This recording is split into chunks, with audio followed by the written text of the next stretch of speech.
Hello दोस्तों, नमस्कार। आप सभी का बीएस मैथ फाइनेंस स्वागत है। आज प्रसन्नता का जो है प्रसन्नता नहीं, लाभ हानि और बट्टा का ये 7वां वीडियो है और 6वां टाइप है। ठीक है, तो जिसे मान लीजिए किसी प्रश्न में दिया रहा है कि किसी वस्तु को x% के लाभ पर a रुपये में बेचा जाता है, तो यदि उसे y% के लाभ पर बेचा जाए तो कितना विक्रय मूल्य होगा। तब उसका विक्रय मूल्य a गुणे 100 + y अपान 100 + x रुपये होगा। जिस प्रतिशत लाभ, अच्छा देखिए, जिसे लाभ दिया है तो 100 में जोड़ेंगे। अगर हानि दिया है कहीं भी, दोनों में से x% y% कहीं भी हानि दिया है या दोनों जगह हानि दिया है तो 100 में से घटाएंगे दोनों को। अगर हानि दिया है, एक में लाभ है एक में हानि, तो जिसमें लाभ उसको जोड़ेंगे, जिसमें हानि है उसको घटाएंगे। मतलब जिसमें लाभ उसको जोड़ेंगे, जिसमें हानि उसको घटाएंगे 100 में से। ठीक है ना। अच्छा, जैसा a रुपये लिखा है, जिसके साथ रुपया दिया हो प्रतिशत वाला ना सवाल में, उस प्रतिशत वाली संख्या को नीचे हर में 100 में जोड़ के या घटा के लिखना है। मतलब लाभ है तो जोड़ के, हानि है तो घटा के लिखना है। और जिसके साथ विक्रय मूल्य निकालना है उसको 100 में जोड़ के या घटा के, यदि लाभ या हानि कुछ भी दिया है। जैसे पहला प्रश्न है, एक बिजली के आयरन को, आइए पहला प्रश्न देखते हैं। एक बिजली के आयरन को 15% के लाभ पर बेचा गया। 15% के लाभ पर बिजली के आयरन को बेचा गया। ठीक है ना। यदि उसे 600 रुपये में बेचा जाता तो 20% का लाभ होता। अगर 600 रुपये में बेचा जाता तो 20% का लाभ होता। ठीक है ना। तो मतलब 600 रुपये किस प्रतिशत के साथ है?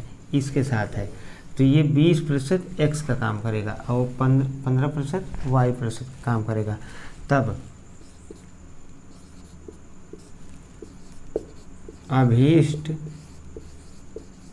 अभीष्ट विक्रय मूल्य बराबर कितना हो जाएगा?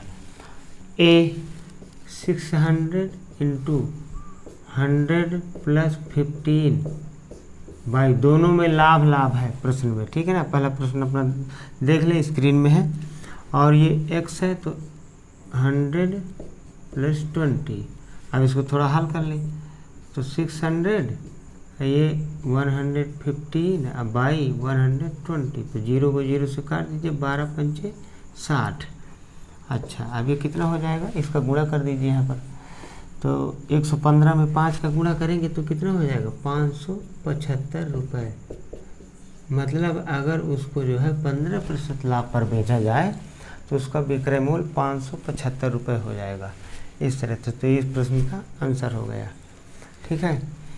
आइए इसी तरह का दूसरा प्रश्न देखते हैं। जैसे यहाँ पर संख्या बदलेगी प्रश्नों में, बस हो गया। तो दूसरा प्रश्न देखते हैं।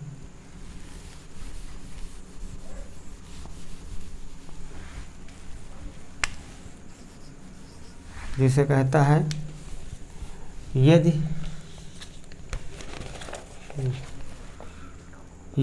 10.8 प्रति खिलौना बेचने पर 10% की हानि होती है तो 20% लाभ पाने के लिए प्रति खिलौना कितने में बेचना चाहिए। ठीक है ना। 10.8 रुपये प्रति खिलौना, 10.80 पर एक खिलौना, इतने का जो है बेचने पर 10% की हानि होती है। 10% की हानि होती है तो इस रुपए के साथ 10% है तो x होगा। ठीक है ना। तो 20% लाभ पाने के लिए प्रति खिलौना कितने बेचा जाए, तो y का मान 20%। तो ये यहाँ पर क्या है? हानि। ये यहाँ पर क्या है? लाभ। ठीक है ना। ये तो हानि के लिए माइनस करना है, फार्मूला यही करना है। तो कितना हो जाएगा? 10.80 या 10.8 बस लिख दे, कोई दिक्कत नहीं है। ये हानि है और ये लाभ है। तो यहाँ पर ये इसको फार्मूला देख लें, 100 + y लाभ है। तो क्या करेंगे? 100 में से 20 जोड़िए तो 120, अब बटे ये हानि है तो 100 में से 10 घटा देते हैं तो ये 90 हो जाएगा। 0 को 0 से, 3 × 9 और 3 × 4 = 12। इसको काट दीजिए, कटेगा क्या ऐसे? 3 हाँ कट जाएगा, 3 × 9 और 3 × 18, अब भाग दिया लब्धिम सिफर। ऐसे इस टाइप से लिख सकते हैं ये। अब इसका इसमें मल्टीप्लाई कर दें तो 0, यहाँ पर कितना 6 चौको 24, 2 और 4 3 12, 2 14, तो 14.40 रुपये, 14.40 रुपये जो है इतना उसका विक्रय मूल्य हो जाएगा यदि 15-20% के लाभ पर बेचा जाए। ये 14.40 रुपये, ठीक है। तो ये दूसरा प्रश्न हो गया। आइए अगला तीसरा देखते हैं।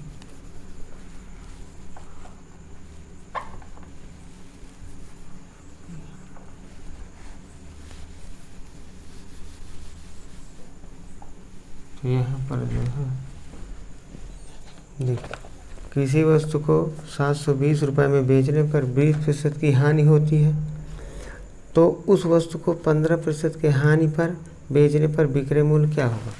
720 रुपये में बेचने पर 20% की हानि होती है, 20% की हानि होती है, तो कहता है उसको 15% की हानि पर अगर बेचे तो कितना विक्रय मूल्य होगा। इसमें भी हानि और यहाँ भी हानि, ठीक है ना। तो क्या हो जाएगा, ए 720, हानि दोनों जगह है तो 100 में से घटा देना है, तो 100 में से 15 गया कितना 85, 100 में से 20 गया 80, 0 0 8 9 72। ये तीसरा प्रश्न है, ये ऐसे इस टाइप से। अब यहाँ पर 85 में 9 का गुणा कर दो, 9 पना 45 की 5 और यहाँ 4 हो जाएगा, और 9 8 72, 72 4 76। तो कितना मतलब जो है तब जब 15% की हानि होगी तब उसका विक्रय मूल्य 776 रुपये होगा, सॉरी 765 रुपये होगा, 765 रुपये, ठीक है ना। तो ये इस तरह से इसी टाइप के सारे प्रश्न हैं। अगला चौथा नंबर देख लेते हैं। बात समझ में आने लगी होगी, है ना। अब जो भी प्रश्न में कहेगा लाभ हानि तो हम रखेंगे उसको, ठीक है। ये इस तरह से। इस अगला प्रश्न है,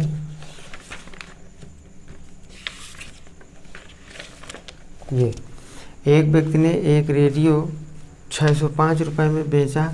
अब मैं सीधे जो है इसको यहाँ रखूँगा फार्मूले के हिसाब से, ठीक है ना।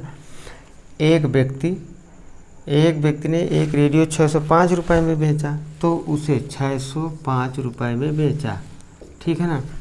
तो उसे 10% का लाभ हुआ। अच्छा, 605 रुपये 10% से टैग है, से जुड़ा हुआ है। ध्यान से प्रश्न पढ़ें, समझ में आए। 10% का लाभ हुआ, वह उसे कितने में बेचे कि 16% का लाभ हो। 10% का लाभ तो 100 में से 10 जोड़ दीजिए, और 16% का लाभ हो तो 116%, ये हो जाएगा। अब इसको यहाँ से काट देते हैं तो कितना हो जाएगा। तो इसको यहाँ से काटते हैं तो देखिए, जिससे 2 से काट दीजिए, 2 पंचे 10 और 2 अट्ठे 16, इसको 2 से 2 पंचे 10, 2 पंचे 10, ये हो जाएगा। हाँ, और यहाँ से काट दीजिए, 2 से 5 से काट दीजिए, या तो जो है देखिए 58 को, अच्छा इसे 5 को काट देते हैं यहाँ से। हाँ थोड़ा रुक जाइए ये, हाँ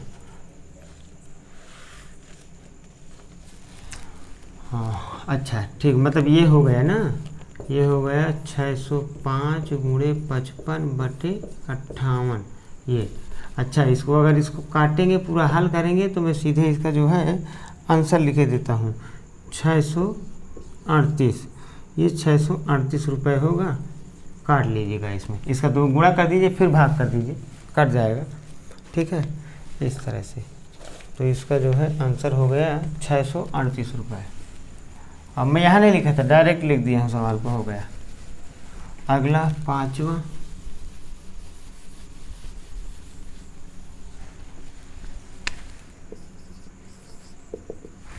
देखिए, एक वस्तु को 153 रुपये में बेचने पर एक व्यक्ति को 10% की हानि होती है।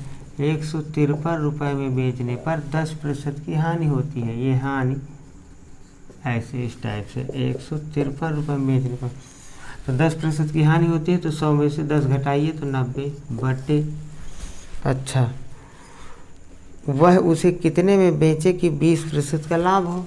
मतलब उस वस्तु को वह कितने में बेच दे कि 20% का लाभ हो। तो बताइए लाभ के लिए 120 हो जाएगा, 100 में जोड़ दीजिए, 0 से 0 और 3 त्रिकाई 9, 3 चौको 12, 4 से कटेगा नहीं शायद ये, तो 153 पूरा पूरा नहीं कटेगा, 4 तिहाई 12, चलिए दशमलव में काट देते हैं 2 और 23 बन गया, 4 पंचे 20 और 3, 4 सत्ते 28, 4 पंचे 20 गुणे 3, ये 35.75 गुणे 3 गुणा कर दीजिए इसका, तो 5 तिहाई 15, 1 7 त्रिक 21, 1 यहाँ पे 22 हो जाएगा, हासिल 2, 5 तिहाई 15, 15 2 17, 1 3 त्रिकाई 9 1 10, 2 अंक बाद दशमलव, तो ये हो गया 107 रुपये 25 पैसे, ये आंसर हो गया। तो इस तरह से इस प्रश्न का 5वें नंबर प्रश्न का आंसर 107 रुपये 107 रुपये 25 पैसे, ठीक है। तो इसका आंसर नहीं, कहीं गड़बड़ कर दिए क्या लगता है। 1 मिनट, थोड़ा प्रश्न क्या था, 2 मिनट रुक जाइए। एक वस्तु को 153 रुपये में बेचने पर एक व्यक्ति को 10% की हानि होती है। अच्छा, मतलब 153 रुपये के साथ 10% जुड़ा हो तो उसको नीचे लिखेंगे। अरे सॉरी, यहाँ पर गलती हो गई, मैंने आंसर का हर पलट के लिख दिया, ये ऐसे। जब ये टैग है 153 रुपये के साथ जुड़ा हुआ तो उसको नीचे लिखेंगे। तो यहाँ पर कितना हो जाएगा 90, फिर 20% का क्या होता है, 20% का लाभ होता है, ये यहाँ पर ये ऐसे। तो यहाँ पर 120 हो जाएगी, ये ऐसे होगा 0 0 3 त्रिकाई और 3 चौको, सॉरी 3 पचे 15 और 3 1 के 3, तो ये हो जाएगा। फिर 51 में 4 का गुणा, तो ये हो जाएगा कितना 4 और 5 चौको 20, 204 रुपये होगा, ये इस तरह। अब ये आंसर हो जाएगा, मतलब ये ऐसे। वो लिखने में थोड़ा सा अंश का हर का अंश में हो गया था इसलिए। तो ये 5वें का आंसर आएगा 204 रुपये, इस तरह।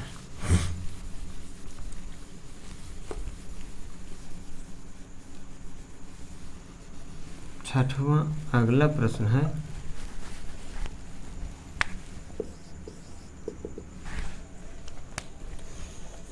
एक वस्तु को 450 रुपये में बेचने पर एक व्यक्ति को 10% की हानि होती है।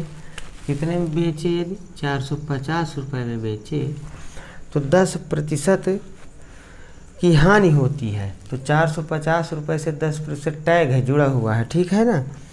तो जो जुड़ा हुआ है उसको नीचे लिखना है। 10% की हानि, तो 100 में से 10 घटाइए तो 90, ठीक है ना। ये ऐसे हानि होती है, वह उसे कितने में बेचे नहीं होती है। उस वस्तु को 20% हानि पर बेचने से विक्रय मूल्य क्या होगा।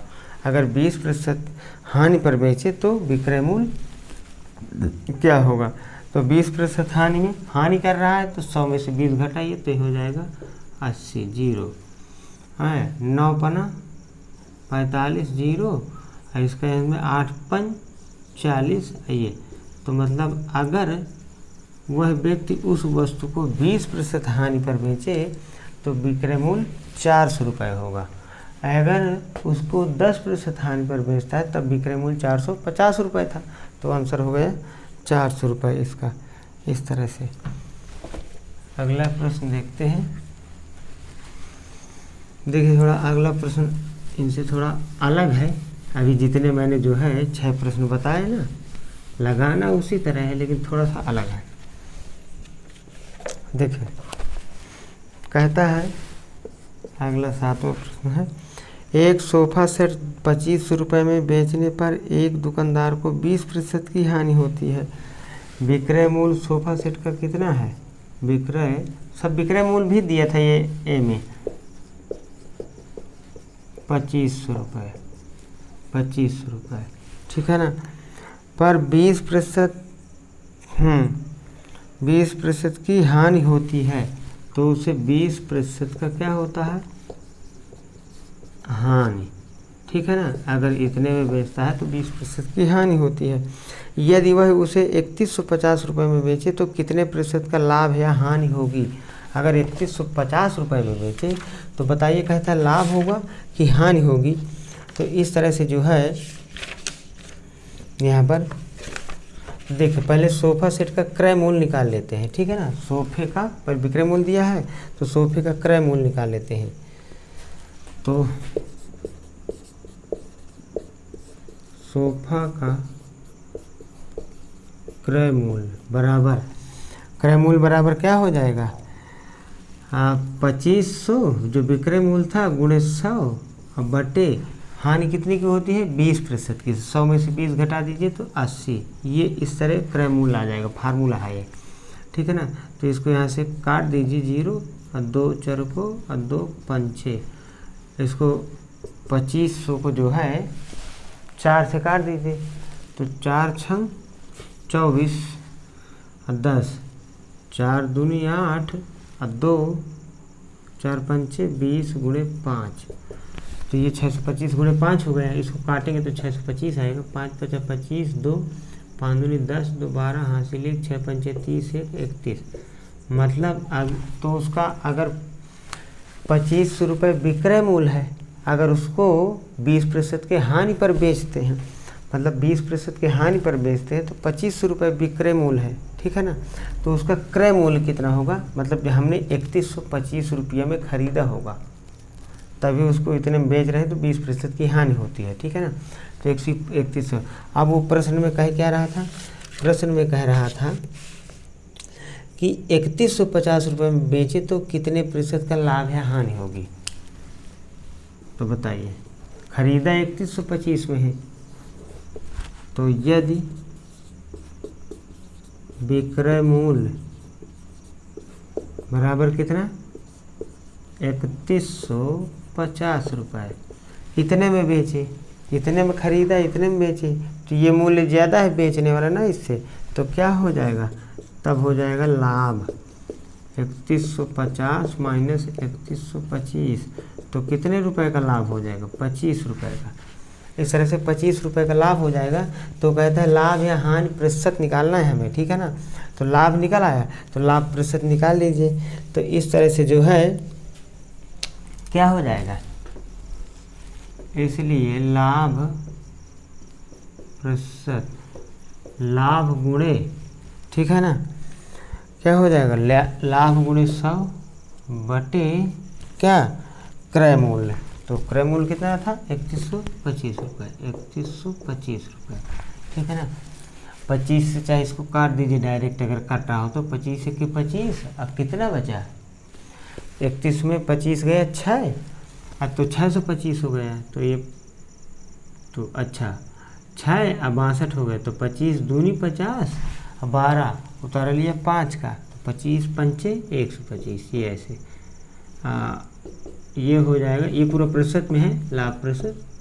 फिर 100 को 125 से काट दीजिए, 25 चौको 100, 25 पंचे 125, तो 4/5% का लाभ प्रतिशत। लाभ प्रतिशत कितना हो गया, 4/5%। इतने प्रतिशत का जो है उसे लाभ होगा। बात समझ में आई कि नहीं। तो ये अगर हम इसमें विकल्प दिए हैं प्रश्न में, इस 7वें नंबर में, तो हम देख लेंगे तो मतलब पहला ही विकल्प सही है, लाभ ही होगा। तो इस तरह से वीडियो पसंद आए तो वीडियो को शेयर, लाइक, सब्सक्राइब अवश्य किया करें।